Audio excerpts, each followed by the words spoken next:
funcione de forma correta, ele deve depender do resultado de outra entidade. Tá? Aqui também, do mesmo jeito, aqui mais um exemplo de dependência funcional. Tá?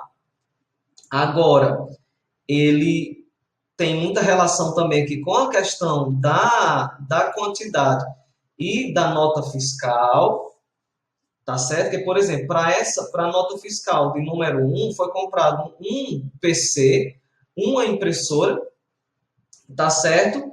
E os preços aqui, por exemplo, aqui é 2.300 o computador, né, o preço de um computador, foi comprado uma quantidade de 2 e a impressora foi comprado uma. Então, esse resultado aqui, ele tem muita relação com o número, porque isso aqui será constante na nota fiscal número 001, tá certo? E com relação também do preço, porque à medida que eu vou aumentando a quantidade aqui dos produtos que foram comprados, né, no caso aqui dos PCs, eu vou modificando também o preço, tá? Então, há uma dependência aqui entre o preço e a quantidade, tá? No resultado final lá da nota fiscal, porque quando a nota fiscal for gerada no final, depois da compra, ela vai estar com tudo isso unificado, né? Aparecerá os valores separados e lá no final o número total. Uma restrição de chave é um caso especial de dependência funcional. A chave determina funcionalmente todos os outros atributos da tabela. Como ID é chave de tabelas pacientes, temos que ID é igual ao nome, endereço, telefone, sexo, data de nascimento, sigla do convênio, nome do convênio, endereço do convênio e telefone do convênio. Certas dependências funcionais causam redundância, é importante estar atento a isso, tá? Por exemplo, cada associado de um convênio, os dados do convênio são repetidos na tabela pacientes. A causa desse problema é a dependência funcional. Então, a sigla convênio, ela vai receber o quê? O nome do convênio, o endereço do convênio e o telefone do convênio. Então, quando é gerado a tabela paciente, quando eu vou olhar a tabela dos pacientes, eu vou ver também lá, não somente a sigla do convênio, mas também nome do convênio, o endereço do convênio e o telefone do convênio, tá certo? Isso aqui é considerado também como redundância, tá? Na hora de mostrar na tabela pacientes.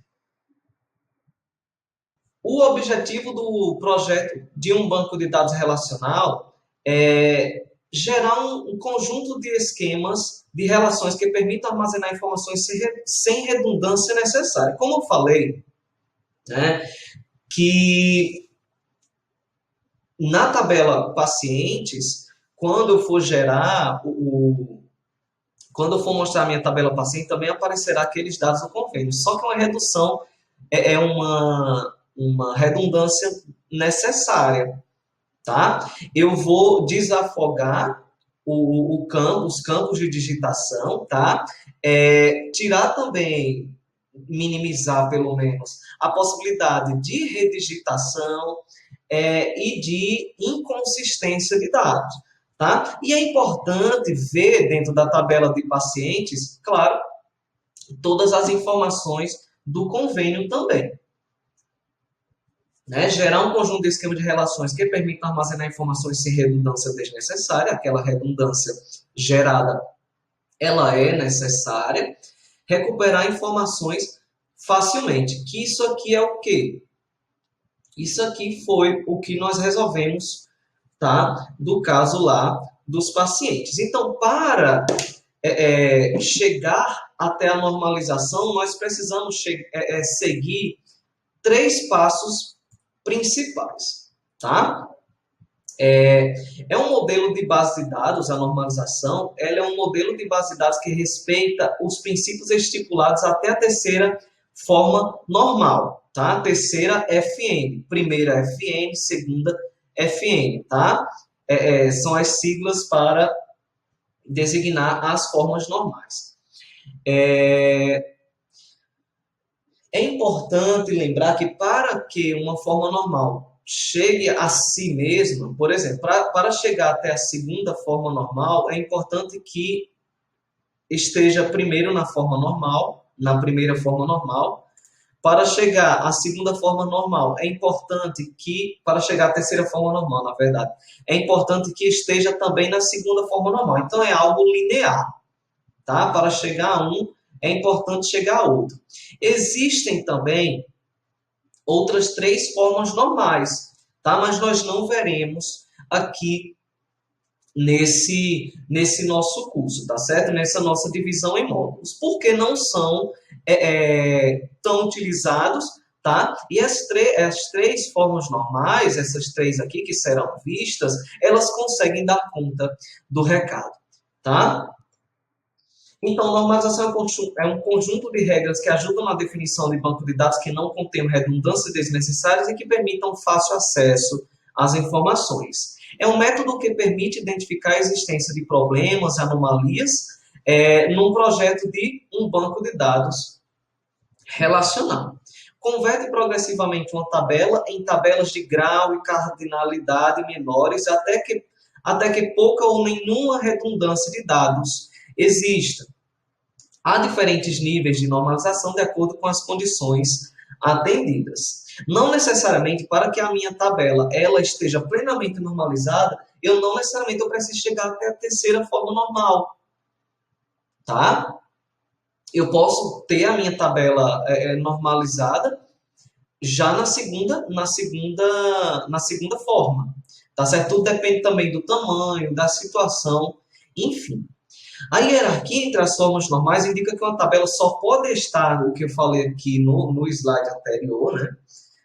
Só pode estar numa forma normal mais avançada se, além de atender as condições necessárias, ela já estiver na forma normal imediatamente anterior. Então, para chegar à segunda forma normal, eu já devo ter atendido a primeira forma normal, e para chegar à terceira forma normal, eu já devo ter atendido também a segunda forma normal. Tá? Aqui é um exemplo para ilustrar os níveis de formalização, beleza? É um exemplo aqui super usado no desenvolvimento de banco de dados, tá certo? E se a normalização de banco de dados ela é bem sucedida, o espaço de armazenamento dos dados ele diminui.